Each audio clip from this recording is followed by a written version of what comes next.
Gottlieb Professor of Law at Harvard Law School. From 2008 to 2011, Elizabeth was the chair of the Congressional Oversight Panel, which is how we met when I was appointed a member of the Congressional Oversight Panel. As part of this introduction, if I gave a standard sort of academic introduction, I would go on to tell you that Elizabeth has written 9 books and over 100 scholarly articles, but that's what one expects from an endowed professor, one of the preeminent law schools in the country, and I don't believe that this comes anywhere close to capturing Elizabeth's amazing accomplishments. For that, I think you need to dig a little deeper. To start with, she grew up in Oklahoma, received her undergraduate degree from the University of Houston, and her law degree from Rutgers Law School. Since I'm not sure everyone in the room can appreciate how amazing it is for someone with a law degree from Rutgers to end up as a law professor at Harvard, I urge you to go to the Harvard Law School website and look up the credentials of the full-time faculty at Harvard. I did, and here's what I found. Easily over 90% have law degrees from Harvard. And those that don't have law degrees from Harvard have degrees from other somewhat lesser-known schools such as Yale, Stanford, Columbia, University of Chicago, and the University of Pennsylvania. As far as I can tell, Elizabeth is the only regular faculty member at Harvard Law School that has received her law degree from a public university, much less one from a law school.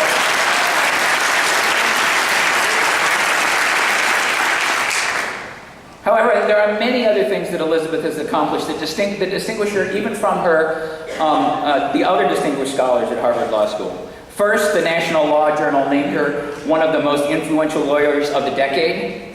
Although as an economist, I must admit, that seems like a very dubious distinction. She has twice been named one of Time Magazine's 100 most influential people in the world, and she has received awards for innovation from both the AARP and American Banker. I'm not sure whether she's a member of the AARP. However, I think none of this still captures her influence and uniqueness, at least in ways that probably resonate with the public. So let me try some more. Elizabeth regularly appears on the Dr. Phil Show, and she has appeared in Michael Moore's movie Capitalism: A Love Story. So Elizabeth is a movie star. People have created websites and Facebook pages championing Elizabeth and her causes. She has appeared on the cover of Time Magazine and has been profiled in Rolling Stone magazine, although I'm afraid I must point out that she has not yet made the cover of Rolling Stone. Thank you, Dr. Hook, for the older members of the audience. She has twice been a guest on The Daily Show with Jon Stewart. I went back and looked at you can find her appearances on YouTube to this day. I went back and looked at her original appearance. Elizabeth, I must admit, I was kind of disappointed. You couldn't remember what PPIP stood for. As I'm sure many of the audience knows, PPIP was a TARP program. It was called the Public-Private Investment Program. But for some reason, Elizabeth forgot that in the heat of the moment. I must admit, I don't usually watch The Daily Show, and because of that, I can't say for sure, but I believe she is the only Harvard law professor that Jon Stewart has publicly expressed an interest in making out with.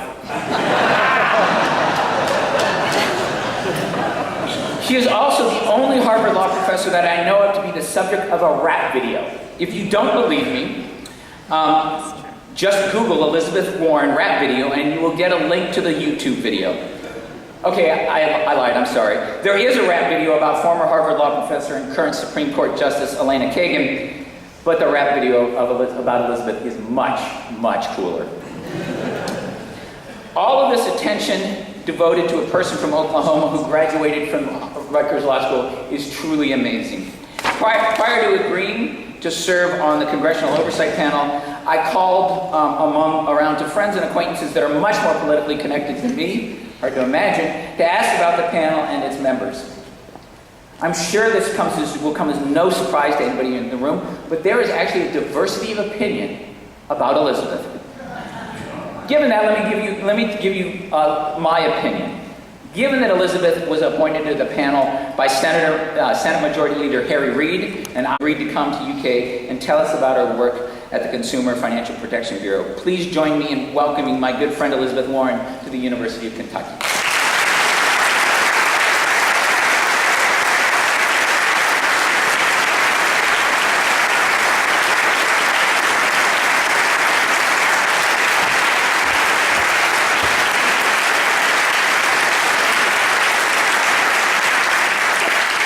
Thank thank you very much. I am delighted to be here. It is amazing for so many people to spend such a lovely evening inside. And I am grateful for your showing up and hope we can make this a lively and interesting evening.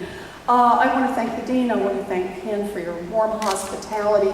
I also, now that I know that you may get paid for this in a bottle of bourbon, want my cut.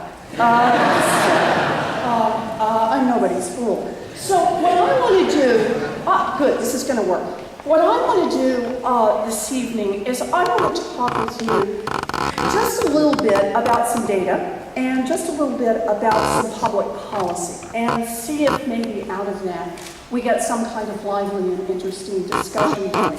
What I'm going to do is I'm going to turn the whole thing off. Let me see if I can, there we go. So here's sort of the thesis of what I'm going to talk about tonight. And that is that within one generation, the economics of the middle class in America has fundamentally shifted. And what I want to do is I want to talk about how it's changed.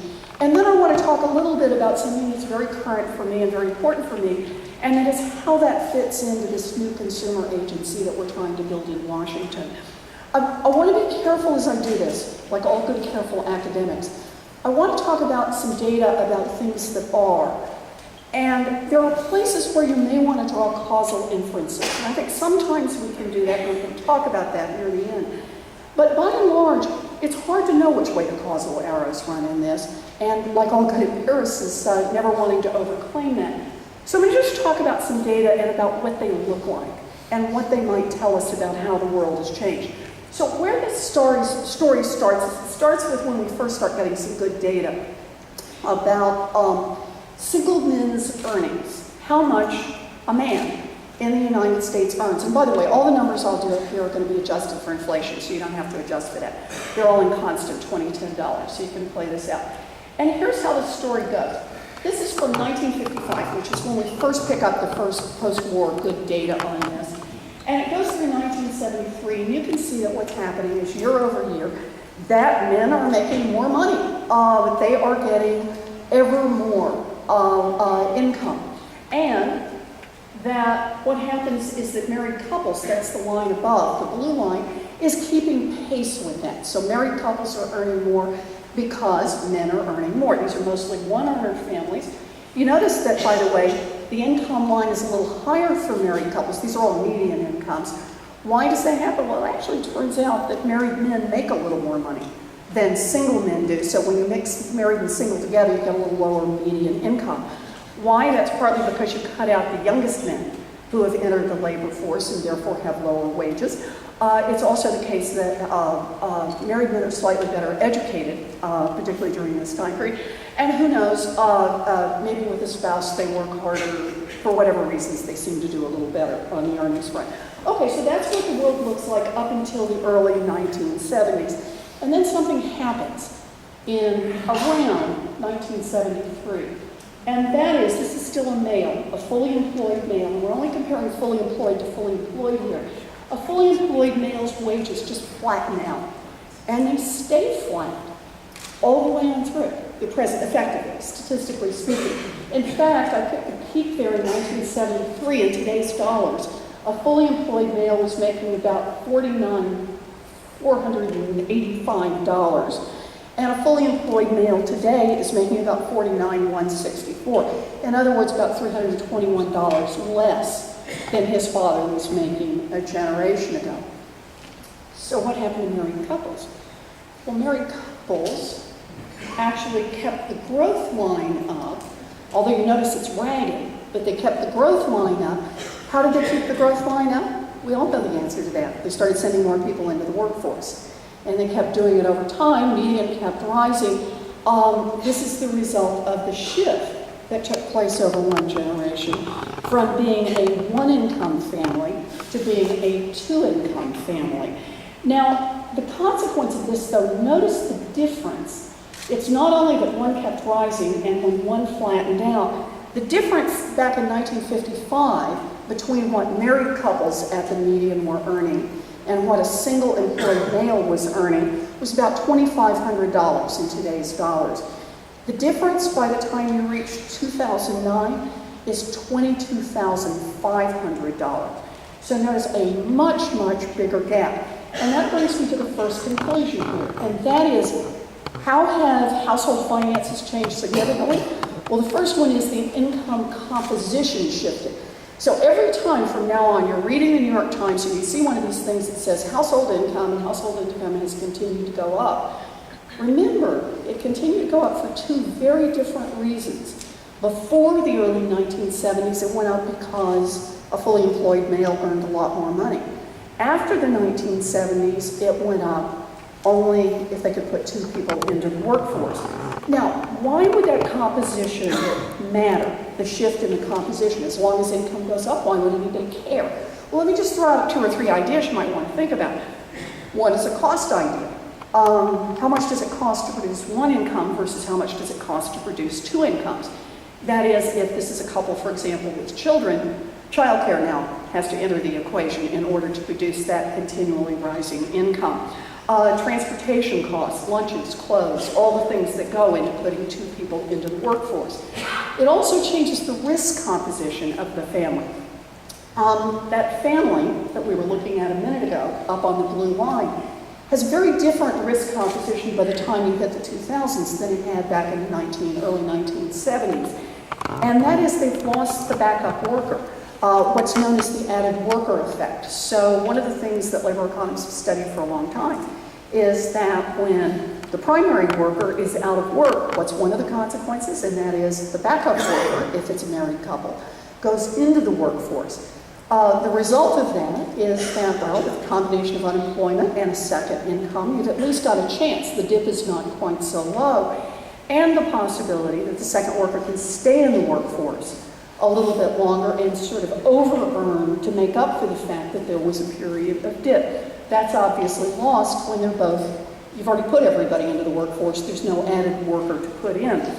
You also lose other kinds of contributions if you're thinking about the risk profile that a spouse typically provided. So for example, what happens when grandma gets sick, when she falls and breaks a hip? Well, back at that one income family, there was someone home to take care of her. There was someone to be able to take her to the doctor and make sure that she got care and to provide that additional care. When they're both in the workforce full-time, when that other member of the family gets sick, one of the consequences turns out to be that it has either an income impact, that is, somebody's got to quit work in order to be able to take care of this other person in the family, or an expense impact, that is, you've got to hire somebody to be able to come in and take care during that time period. Same sort of thing when we're talking about children who are sick. And of course, what makes this particularly acute is to watch the time period.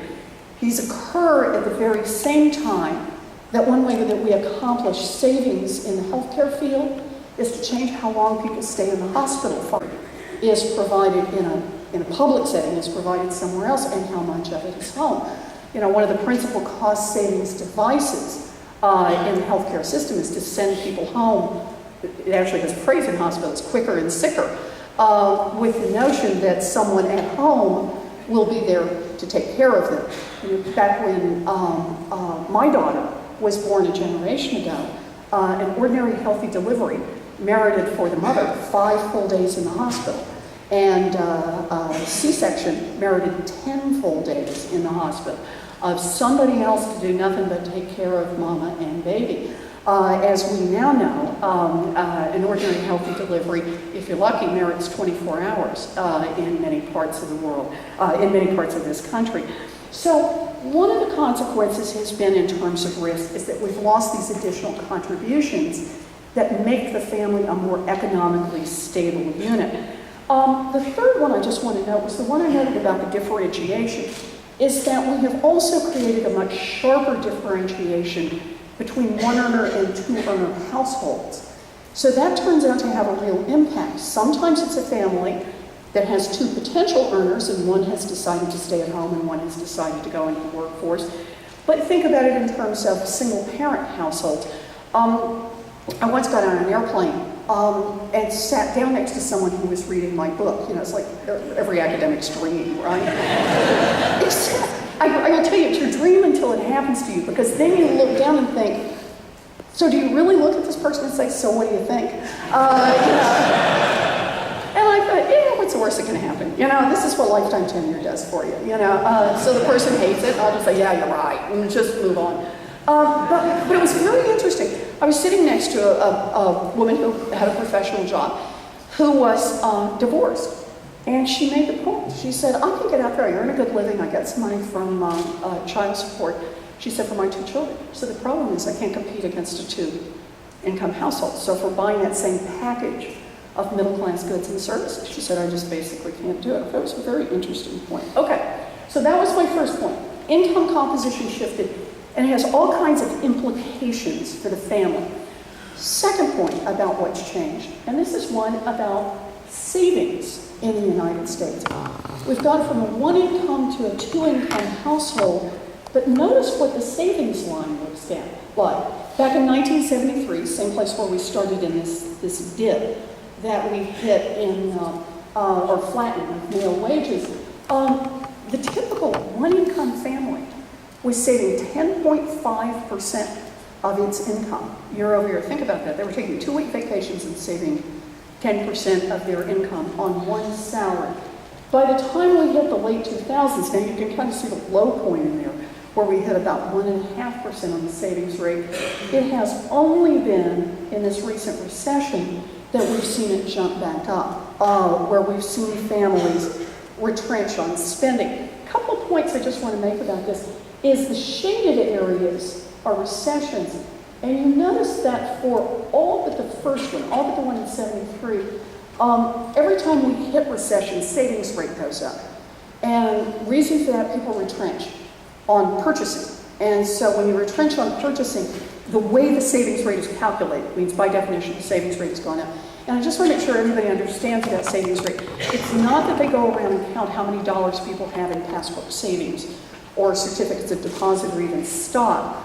It's a calculated number, so that in effect what happens is we take GDP, we back out the, we take earnings in the United States, I should say, we take earnings in the United States, we back out taxes, we back out expenditures, and whatever's left over is what constitutes savings. And so these are average numbers instead of median numbers we've been using before. But the point is, we're back up during the recession, but even as much as we've gone up, and by the way, it looks like it's tilted back down a little bit, maybe this is a harbinger that the economy is recovering if our savings rate goes back down, that we've watched the savings rate drop over time. Okay, so that's my second one that I just want to note here as a marker, that the savings rate has declined. But if we think about what negative savings is, and that is debt, let's watch what's happened to debt. And I'm just going to superimpose it on savings. And I'm going to start out with credit card debt. Why credit card debt? Revolving debt. Because it's short term, it's the most expensive, and it's the short term debt. People make these commitments most of them with the anticipation they're going to pay them off fairly soon, although it certainly doesn't match the reality. And you notice that as savings came down, debt went up. You also notice something else, and that is the effect of the recession. That although debt had been on an upward trajectory, it starts flattening off a little bit in the 2000s. This is all as a percentage of disposable income. And it starts heading back down during the recession. Now, on the debt side, the heading down is for a couple of reasons. One, some people are paying off more of their debt. This is part of the retrenchment story. Part of it, too, though, is debts are written off, that is, as uncollectible. So when credit card companies have to write off $1 billion worth of debt because they say there's just no possibility we're ever going to get this, we're now 6 months out and these people haven't paid, it shows as a decline, obviously, in the outstanding amount of debt. So we're watching some changes in the most recent recession. Notwithstanding those changes, it's just interesting to look at best fit lines, just to kind of see how they do. I recognize how the lines converge more in the recession, but those are the best fit lines.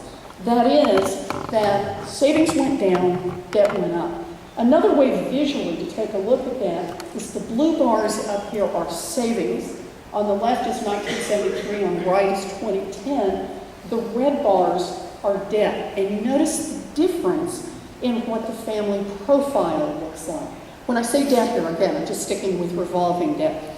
So how about mortgage debt, the other big form of family debt? What's happened there? Well, the good news is, I suppose, from a family's point of view, is home values grew a bunch. Did anyone actually think there was a housing bubble? Take a look at that sucker. So this is, again, remember, I think we're using inflation-adjusted dollars here.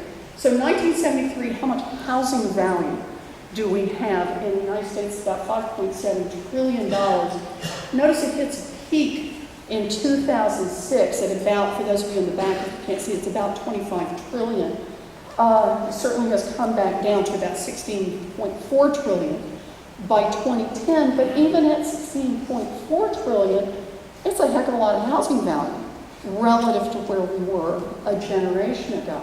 Okay, so this should have at least made Americans richer, if not in terms of their ordinary income statement, at least on their balance sheet, because they've got this great asset. And the answer is, no. What happened is, here's the proportion of mortgage debt as a percentage of the value of homes. And so if we had just kept mortgage debt as a percentage the same, it'd be a flat line all the way across. But notice what this one means. What it means is that housing values went up, but mortgage debt went up even faster. Or to put the line the other way, if you want to look at it like that, that's the proportion of equity that Americans hold.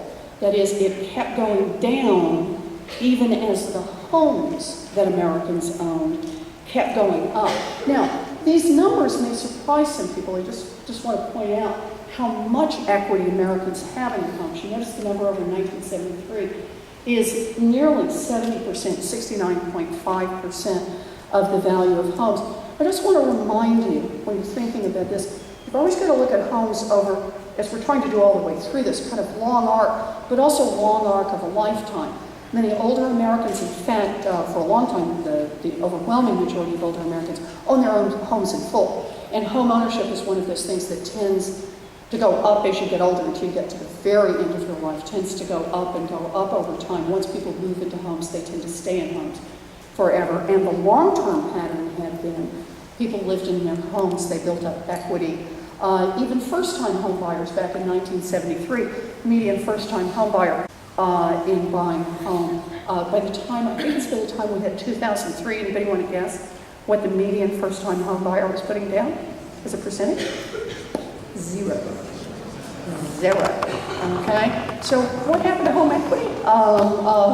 You can take a good guess from looking at these numbers. So, bottom line, what have I got now? Income composition shifted over this time period. Savings went down. This is over the long arc of this one generation.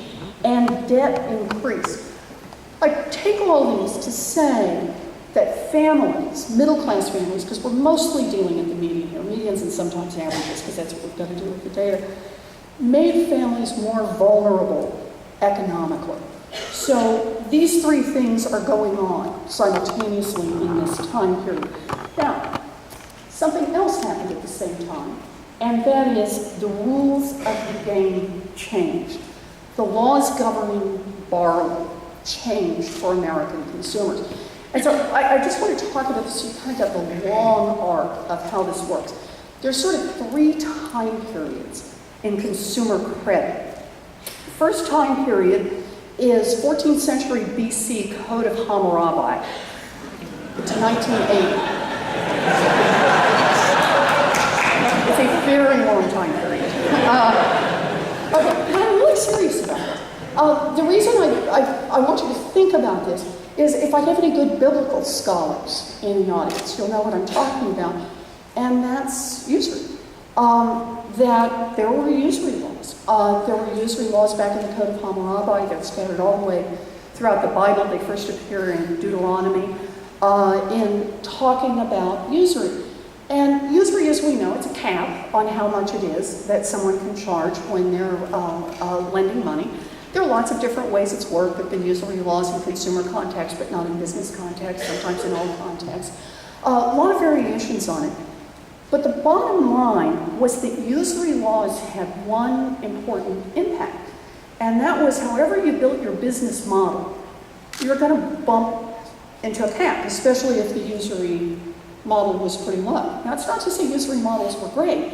They had some real problems. For example, many usury laws were written, for example, in the state of Arkansas, into the state constitution. That becomes a really serious problem in an inflationary period because they had pegged the number at 10% at a time when we were running inflation at about 14.5%. And you can really cut off credit in a hurry and create some terrible problems in your economy.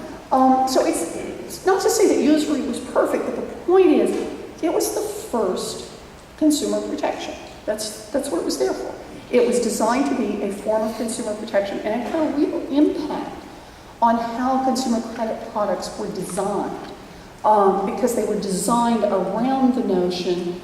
There wasn't point in being very complicated about it because you'd bump your head, however it was calculated, you were going to bump your head into this usury cap.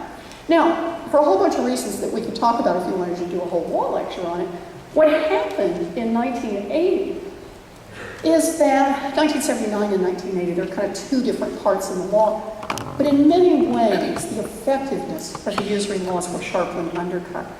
It happens first at the consumer credit with credit cards. It then happens with home mortgages. And so we moved to a different model of how to deal, how to regulate consumer credit. And the model is one, I say two things about it. I use the word tangled because I think it's the right way to understand what happened in the time period 1980 to 2010. And that is, it was tangled from an authority point of view. We ended up, by the end of this period, with 19 federal statutes that have bits and pieces of consumer credit law, not usury, but just other pieces, Fair Debt Collection Practices Act, Fair Credit Reporting Act, Truth in Lending, lots and lots of different pieces, but scattered across 19 statutes, and enforcement of those laws and rule writing around those laws was scattered among 7 different federal agencies. So you end up with this overlay, very complicated set of statutes and very complicated and diffuse and sometimes overlapping, in better part, sometimes leaving gaps between regulatory model. The second part about what happens in this time period, about how the model begins to shift, is that when we're back in the 1950s, 1960s, 1970s, most lending, I certainly don't want to say all, but most of what you and I would think of as ordinary banking services, cashing checks, taking out a home mortgage, borrowing money in order to buy a car, taking out a credit card, all of those services are pretty much in banks or credit unions, which means they are with organizations that are either federally chartered or state chartered, somewhere in a fairly heavily regulated system. What starts to grow in this time period are what are called the non-bank lenders. So what we start to see the rise of as you go in the 80s and on into the 90s are payday lenders, for example, check cashers. By the time we hit the 2000s, big time mortgage brokers. Folks who are providing services that in one form or another, payday loans, for example, small dollar loans, had often been done somewhere else in a much more regulated environment, are now done what I call non-bank institutions. The reason I call them non-bank is they're not regulated because they don't use deposits to fund themselves. They basically go straight to investors. So they get their money directly from investors, and that means they're not under the ordinary control of the FDIC or under the ordinary control of the Office of the Comptroller of the Currency or the state banking regulator, whoever it is, and instead are engaging in lending practices, but outside that scheme. The reason this is relevant is it means banks, the regular financial institutions that you're used to seeing, are now competing with a much more lightly regulated financial services industry. And a financial services industry that pays, quite frankly, a much lower regulatory freight. They don't have to sit for supervisory examinations in the same way. So the cost structure, the profitability, the business model is different. So what we end up with is we end up with a system, it's got tangled authority at the federal level, It's a very unbalanced system at the federal level. If you will reorganize yourself as a non-bank financial institution, you'll suddenly be in a different regulatory scheme. It's got, I'll throw in one more, the possibility of regulatory arbitrage. If you don't like how you're being treated by your federal regulator, you can recharter to be a state-regulated institution. If you don't like how you're being treated by your state-chartered institution, you can decide to reorganize as a thrift. So there were lots of options, and all of the regulators knew it. And because the regulators raised their funds from those financial institutions, this had some fairly significant effects in regulatory oversight. The other part is that we used in this tangled model a disclosure model that, frankly, I don't know how else to describe it except we just kept layering on disclose more. I grew up at a time when disclosure was actually a good word, before it came to mean word barf. Lots and lots of words put out there, and somewhere in there, if you were a lawyer and really could understand it, it would just be easier if you paid attention. And so this became much of the method, was we just keep throwing this stuff in, and lost a lawsuit somewhere if you're and I want to be fair to the banks on this, lost a lawsuit, I'll put some more words in there. Federal Congress hears about some bad thing, let's just get out there and fry up another law to tell people to disclose this thing. The regulators receive some complaints, they put in some more. And so you end up just kind of layering in and layering in and layering in. So that, for example, a credit card agreement in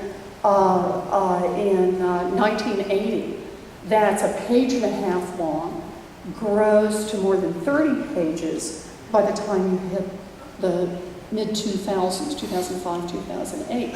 And what do those 30 pages scream? They scream, don't read me.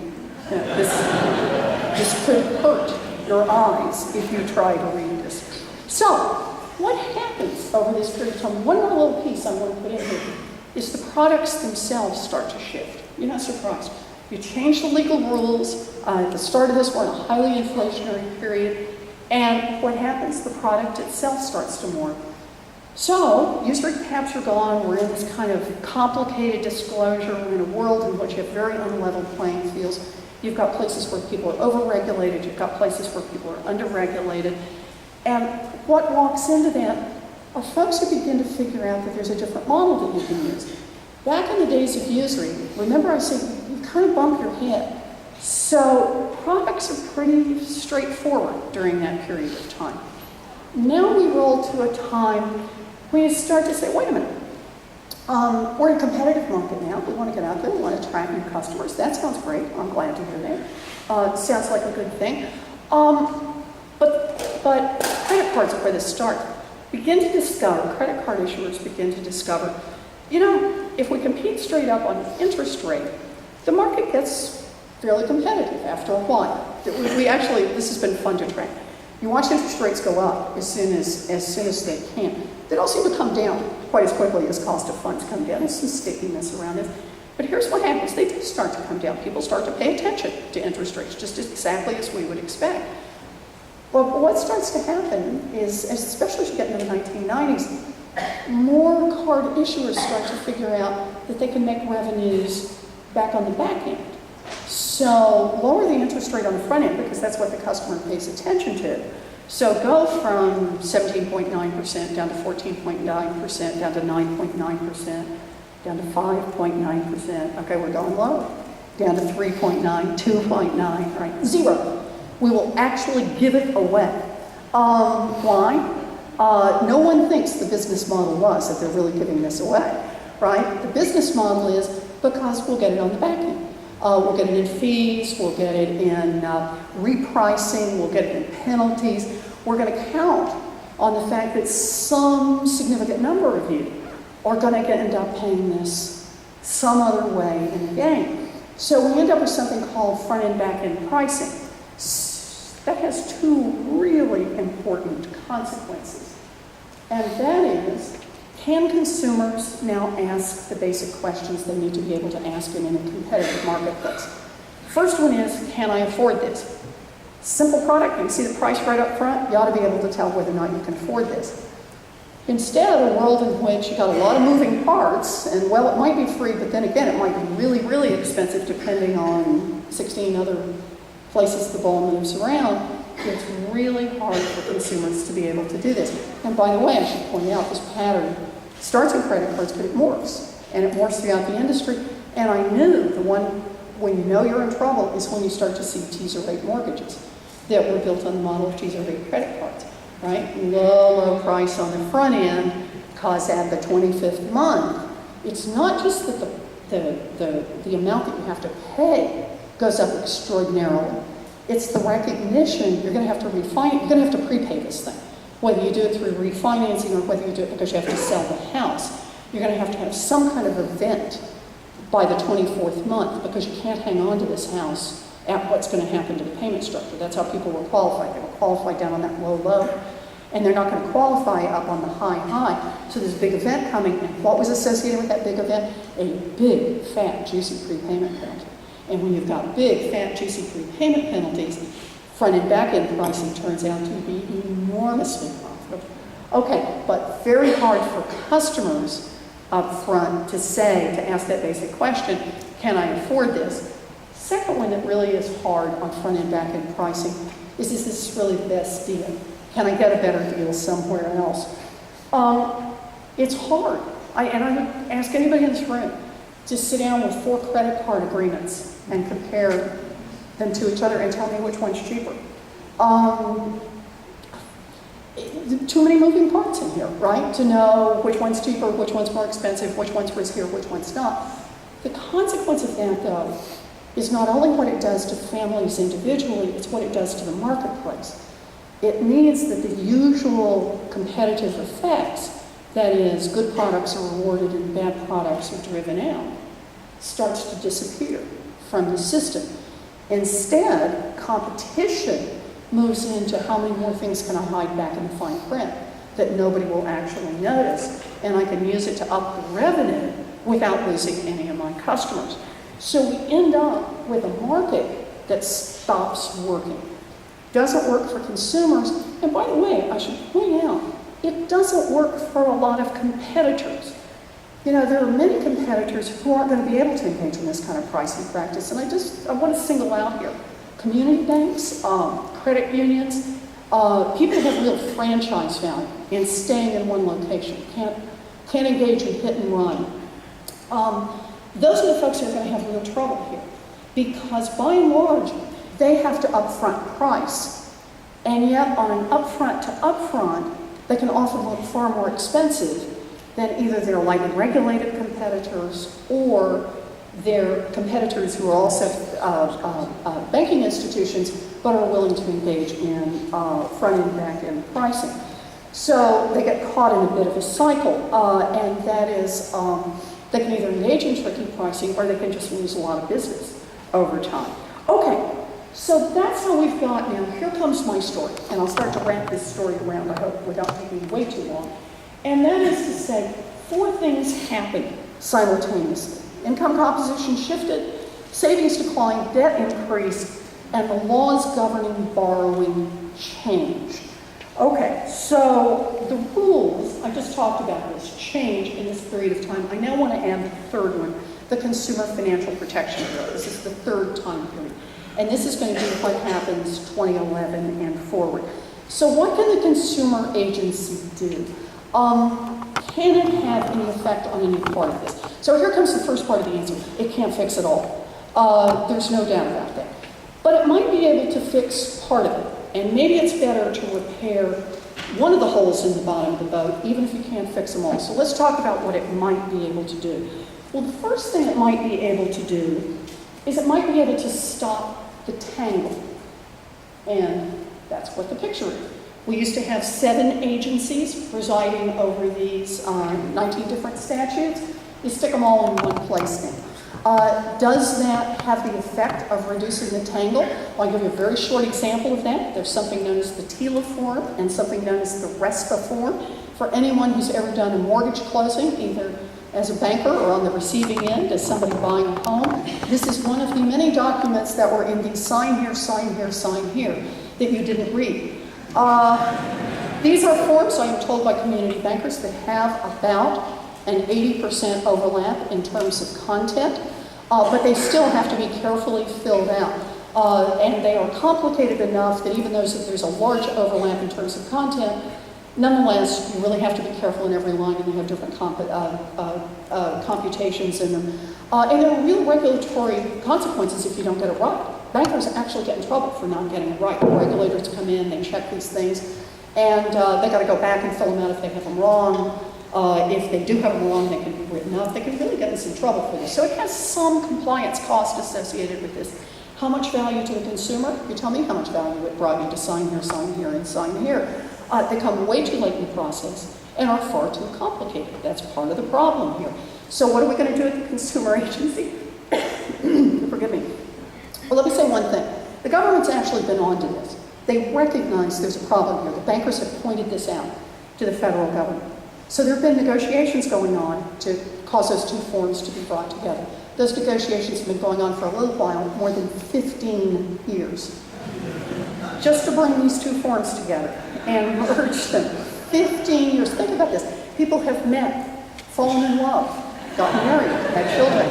Their children have been potty trained. They're in junior high. They're punks now. The family's divorced. All during the period of time, these negotiations have continued to go on. Why have they gone on so long? Because they were owned by two different regulatory agencies. Both agencies were willing to say, absolutely, there should be one form. It just should be our form. And that's where it always stopped. So what are we trying to do at the new consumer agency? Well, the first part of what we're trying to do is not just combine those two. We're actually trying to say, can we just back up a step here and say, what were these forms about to begin with? They were supposed to be about giving consumers some information they could use when they were shopping for a mortgage. How about if we skinny it down much more than either one of the forms, give the consumers the basic information they need, make it cheaper to fill the thing out to begin with, make it come a little earlier in the process when it's before the moving truck is in the driveway, when it still may actually be valuable to the consumer, and see if we get something that's a little lower cost for mortgage originators and a little higher value for the consumer. So that's at least one thing we ought to do. Second thing we ought to be able to do is we ought to be able to do something about the loopholes. Because the big change in law, besides this pool error thing, is that for the first time ever at the federal level, there will actually be supervisory authority over non-bank financial institutions. It doesn't level the playing field perfectly, but it begins to bring it up just a little bit, take some of that tilt back out of the system, and gives good competitors a little stronger footing, a little better chance in a challenging marketplace. Okay, so those are two ways that I think the consumer agency can be helpful here. I want to talk about a third, and that is just to talk a little bit about the vision for the consumer agency. And I picked this one because Ken and I like to talk about markets. And so what this is about what I think we need to have a consumer financial market that actually works. What's it going to take to make this market work, at least some? And so here's the vision, is that at the consumer agency, we think about, it's a very market-driven model that we've built into this agency. Our research analysis and rule writing is all wrapped in together, and it's market-facing. It's divided into teams. The revolving debt, which is credit cards, it's got mortgages, it's got installment loans like student loans, not that anybody here has those, and payment systems like stored value cards and checking accounts. And then the last one, not quite parallel, debt collection and credit reporting that we've got together here. So the idea is we read, we understand about these markets, we do a lot of research on these markets, we organize supervision in many of the same ways. It's going to be for the first time product-driven supervision.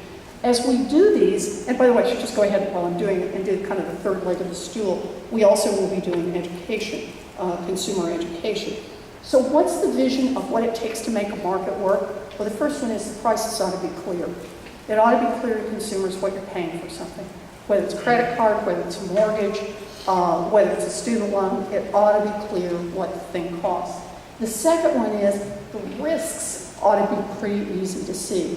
It ought to be perfectly clear to someone whether or not what you're talking about is something that is fixed or variable rate on the interest, and a little bit about what the impact of that is for families.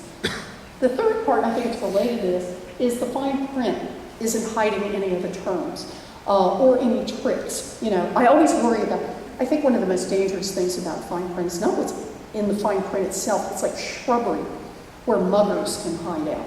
You know, once you get enough fine print there, who knows what's back on page 16 between clause 34 and clause 35, right? What slips right in there. So fine print shouldn't be used to obscure, and that customers ought to be able to compare. 3 or 4 credit cards ought to be able to compare 3 or 4 mortgages, 3 or 4 of any financial product that they're dealing with. So ultimately what this is about is trying to make markets work. Make them work for families, for the consumers, make them work for honest competitors, and ultimately, in my view, make them work for the economy. So, does it have the tools to be able to get the job done? I'll just tell you very quickly what this does. It's a 3-legged stool. It has rule-making authority, so it can take those 19 federal statutes. It can, as we're doing with the TILA and RESPA, it can reinterpret those rules, write them, skinny them down, take out the duplications, give interpretations as Congress authorizes. As I said, very market-driven here, and really trying to do this on a data-driven basis. Second part of what we do is law enforcement. So a big part of this agency will be around supervision and enforcement. More than half our budget will be spent on folks just making sure that the largest financial institutions in the country, who will have jurisdiction over the 112 largest financial institutions in the country, 10 billion and above in assets, and over the non-bank financial institutions. So the first time helping level that playing field. Also, we'll have non-discrimination laws applied across the board for the first time. And I should add, we'll have a consumer complaint hotline. We are required by statute to add that. So that will be, and this will feed in to our enforcement. And then the third part of it is financial education. Whether or not we can get to a world in which we have somewhat smarter consumers that we're trying to get to.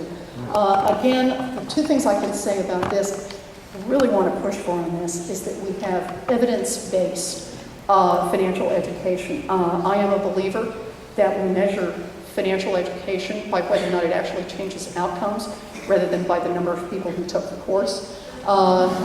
Very different measures of success here. But there are some people who are doing some exciting and innovative things out there, and we really have an opportunity to create a national platform for them. So I'm going to wrap this up. Excuse me, I'm sorry, I'm getting over a terrible cold here. By saying, here's what I see about this consumer agency.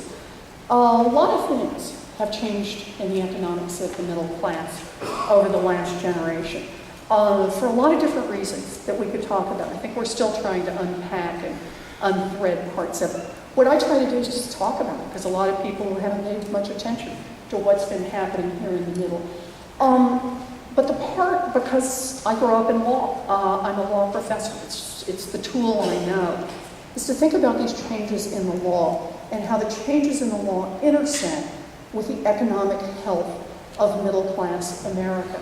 And so what I'm hopeful is that this Consumer Financial Protection Bureau will give us the tools that over time we can repair this one part of a broken market, if you will forgive me the mixing metaphors, if it will give us a chance to repair a hole in the bottom of the boat for many middle-class American families. And so that's the long arc of both what I see has happened and the direction that at least gives me some hope that we might be able to make things somewhat better. So with that, I'm going to quit. Yeah.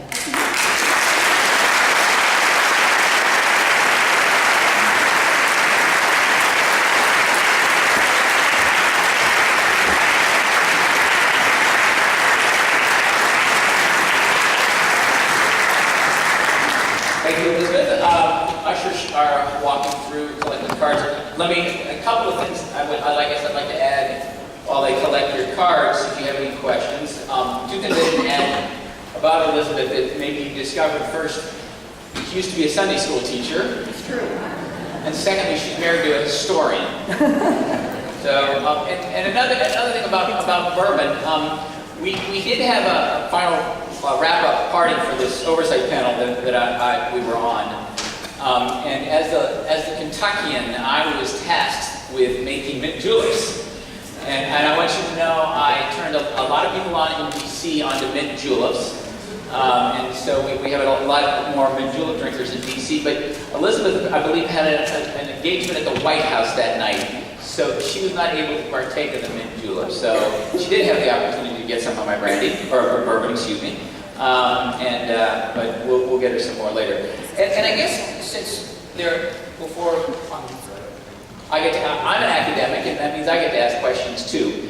And I guess one question I would have is, I think many people look at the forms when they sign mortgages and blame some of your colleagues for them.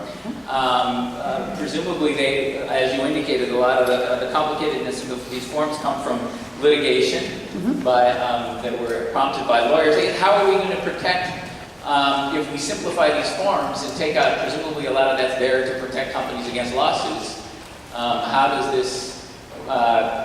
we prevent it from occurring again, and how do we protect the companies from the lawsuits that may result because they don't have that 20% that's in their one form and not in the other, or something along those lines? So it's a fair question. It's one we've been talking about a lot with the industry, and there are a lot of ways you can deal with it. I'm going to identify tools, okay, ways that one could think about this if one were a lawyer and putting it together. I don't want to make any moves here around this, but there are tools. One, for example, is safe harbors, and that is if you just create, as long as you use the following X, you're safe harbored from certain kinds of lawsuits. A second is definitional terms. Lawyers are actually pretty good at this. As long as you use terms that have been defined in the statute in the following ways, then you will be deemed to have said all of the things that you say that you think protect you from the lawsuits. The key point I want to make, though, because I really think this is important, is that we just sort of headed off into fine print land without ever acknowledging the real cost associated with this. Ken will forgive me for a little advertisement here. My basic course that I teach is contract law, and I truly love contract law. It is the law of markets, and it's the law about exchange. And the premise of exchange is you understand what you're doing, I understand what I'm doing, and we make exchanges that we think are better. Each of us believes it's beneficial for ourselves. That's the whole premise of the game. Fine print profoundly undercuts that, because it really says you understand the deal and I'm just supposed to trust you on the deal. And that's not the way the exchange is supposed to work. There is a real cost associated with fine print. And I would argue without evidence, which is my favorite way, and Ken and I will always identify how we're doing this, that it has real spillover effects. You read a page pretty carefully. 3 pages you might skim it, 30 pages you never pick up at all. So that part of the consequences of making things long and complicated is not just you don't read that part. You don't read the part you really should read, the really key parts, even parts that are well written and clear. So I think we really have to go to the point. Contracts need to be in a world in which both sides get the deal. That's all it should be about.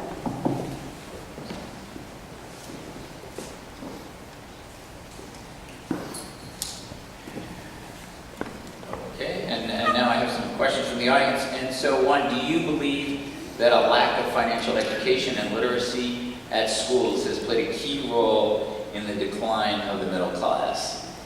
Well, I'm going to say this slightly differently. I think that financial education, who would ever be opposed to financial education, especially if you're in the ed biz? We have to believe in education. But I want to say it this way. In a world in which products are too complicated to read, the notion that somehow we would have avoided this if only people had been better educated, I think is wrong. But I will now invert the point, and that is to say, it's a complicated financial world out there, and people need far better tools than we have given them. I think it really starts, what I think are the key things people need to understand, but just basic budget. It's much more about money management than it is about being able to read Clause 54 in your credit card agreement. I teach law school, and I can't read Clause 54 in your credit card agreement. So I think that financial education is the place where we have the best opportunity to ultimately to begin to equalize and repair here. I want to say equalize, to equalize the power between those who provide credit and the understanding and those who are on the receiving end. I guess, so I get asked that question a lot, and my pat response, Sure, or one of my responses always is, okay, you want to introduce financial education in the high schools. Can you tell me what you'd like to cut out of the current high school? Yeah. So I actually have an answer. Okay, chemistry? I'm ready. I think my son is here. He'd love to hear you say cut Spanish, but that's No. My answer is I just want to make a deal with the video gamers. So my theory is there are a lot of ways to teach financial education and financial literacy. I want to talk to folks in the video game industry. I am convinced that the best way to teach financial education to 9 to 17-year-old boys is with things that explode. Well,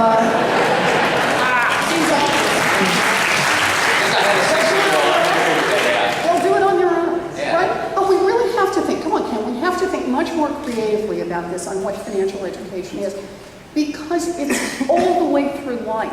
The pieces you need are at different points in time. There's financial education for 9-year-olds and there's financial education for 80-year-olds who are considering reverse mortgages. They got to learn about these things all the way through, and we're going to have to find a lot of ways to reach people. And they're not just going to be through, high school teachers. So, agree or disagree? The Founding Fathers envisioned a government that would protect us from our own stupidity. Put you on the spot. No. I don't, no. Just a trick question? Well, I was reading them. Okay. Okay, I get asked this a lot, so we'll get your take We'll on it. compare answers. Yeah, well, it's not directly related, but it's a prescient topic right now in Washington D.C. What is your opinion on the discussion in Congress about raising the debt ceiling? It's that I have no opinion. Okay. I have a different job. One of the differences between Elizabeth and I is she is a much better politician than I am. No, I am learning to swim in my lane. Yeah.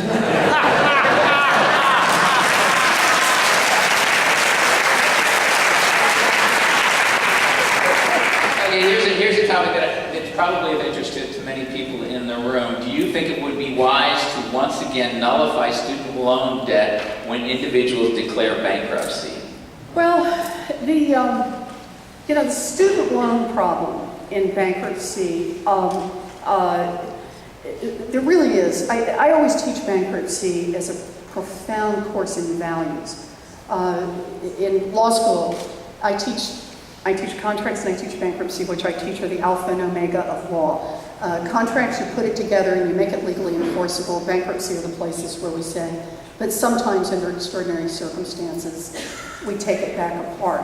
And from time to time, we have to reflect on the fact that we've built a world in which we say, yeah, you go out and you charge up a bunch of stuff on credit cards and you go a little crazy and you're just a little wild. Come to bankruptcy, we will fix it all. You borrow a lot of money to go get an education. Don't come to bankruptcy because, man, you're paying that sucker off for the rest of your life. You kind of want to think about that. For me, I actually think the question is a far bigger question, and it would take us into, if you'll give me the 2 seconds, I'll tell you where it would take me. And that is the question about paying for education generally.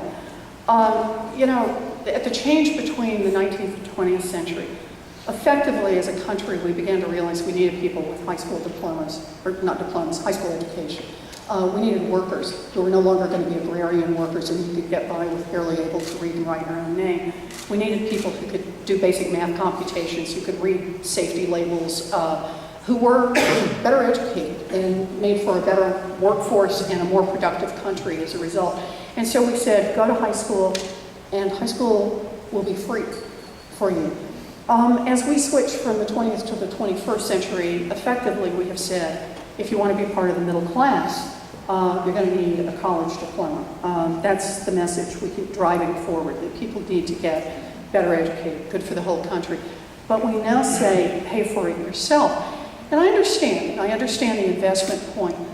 The part that I have written about elsewhere in my life is about the question about how one ought to be able to pay for that. I'm a big believer, I believed in the GI Bill, and what I've studied about the GI Bill, where we said to those who'd engaged in public service that we'll pay for your college on the back end. I think a reverse GI Bill where we let people go to college and then pay for it through public service, whether it's military service, whether it's other forms of public service. It's another project I've written about, have other ideas about, but I really do think we have to ask the question as a country about how we want to pay to get the next generation educated. The notion that we just load them with more and more debt so that for every graduating class, they effectively start further and further economically behind the starting line. You know, I often think about, when I think about these things I was doing on how the middle class has changed, you notice the one piece I didn't leave in is the change in student loans and how in the 1970s, in effect, very few people, I was one of the very few people who graduated with student loan debt and got much of it forgiven because I went into teaching. I was a speech pathologist in public school between the University of Houston and going to Rutgers. I think we need to think about the profound consequences of shackling each generation with debts that are virtually impossible to get out from underneath, no matter how difficult people's financial circumstances become. So I gave a longer answer than you wanted, but in a very different direction. It's something I care a lot about for middle class families.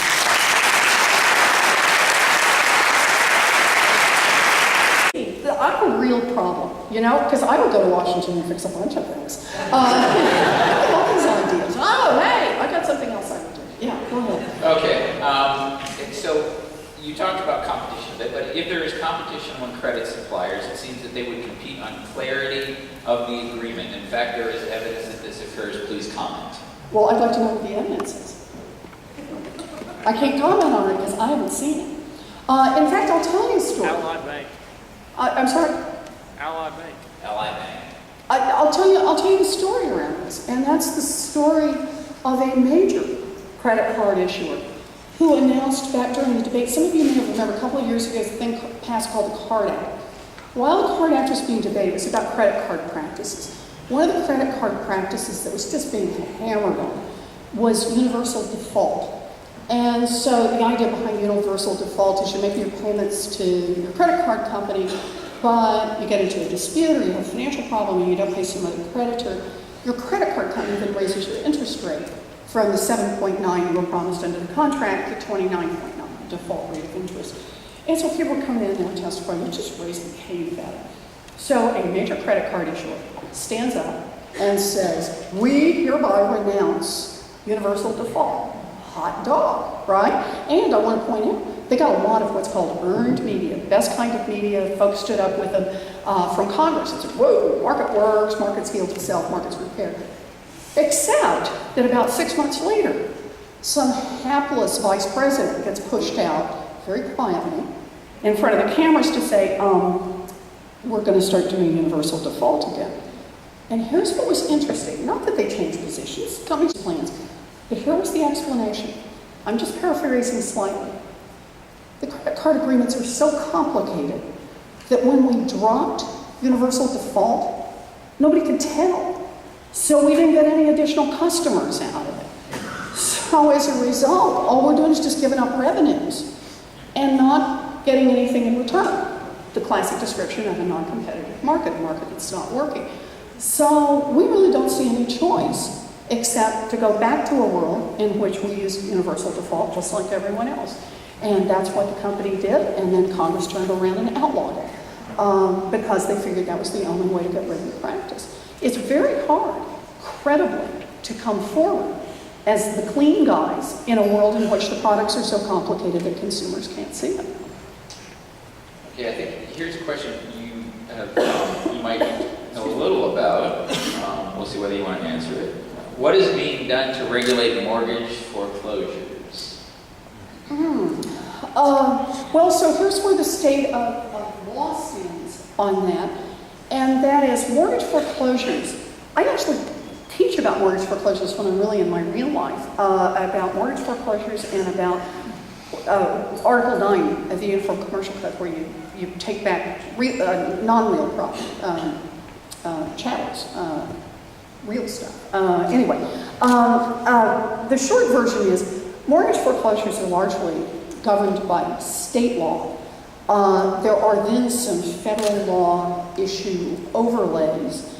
The current state of play is that there were many people around the country back in 07, 08, who were saying, as mortgage foreclosures began to accelerate, there's a problem. Some of the servicers, the people who are actually servicing these mortgages, when they were foreclosing, going through the foreclosure process, are not following all the rules. That finally broke as a big story and kind of caught fire last October, I think, is the case. And both the federal banking regulators and the state attorneys general opened investigations. The Office of the Comptroller of the Currency, which is the chief federal banking regulator, has recently announced that they are reaching an accord with the banks. But right now it's an ongoing law enforcement matter with the state attorneys general and some of the other banking regulators. So it's a problem that's in mid-play at this moment. Okay, we got one, we'll go with one last question here. Okay. What does your agency do for low-income and low-asset families, those who can't afford a mortgage or a checking account? So I'm going to make a pitch here that what this agency is about making oh, did I step on my ear here? Yeah. Is about making markets work. And that is the single best thing you can do for low and moderate income families, is to make prices clear up front, it's to make risks clear up front, it's to make products easy to compare from one to another. I think that one of the most profoundly disturbing parts of the most recent mortgage scandal, and I don't know any other way to describe what's happened in subprime mortgages and other mortgages, or that the number of people who were drawn in thinking they were getting one kind of product and who ended up with something very different, thinking they were getting the best product for themselves. The data I've seen, and I don't know if there are better data, I don't get to read the data as often now as I used to, but that somewhere between 50 and 60% of those who ended up with high-cost subprime mortgages would have qualified for lower-priced mortgages if only they had known that those were available to them. So I'm a big believer that you try to make these markets work, you make prices clear, you make risks clear, you make it easy to compare one product with another. And that's good for middle-class families, it's good for working-class families, it's good for families at the margins. It's what makes markets competitive. And ultimately, I really want to make this pitch, it's what makes everybody in this country safer. Because it's when people can say with confidence, yeah, I looked at that thing. There are some people who get this wrong, but at least the information was there, and I figured out I can afford this thing, and I'm willing to go forward. And who can shop so that these markets are working more competitively. That in general, we don't provide the raw materials that feed into a system that we have now learned will aggregate those risks and magnify those risks and spin it out in a way that runs the risk of bringing our entire country to its knees financially. So I think at the end of the day, we all, whatever our economic circumstances, have a real interest in seeing the success of a Consumer Financial Protection Bureau that's just oriented toward making those markets work and saying, you know, there'll always be people in this world who want to separate folks from their money. I mean, it has been thus throughout our history and the histories that precede us. But in these basic areas about buying homes, taking out credit, taking out student loans, those should be areas where it's pretty clear what's going on pricing, on risks, and on comparisons. And that ultimately, we're all going to be better off if that's the case. At least I believe that.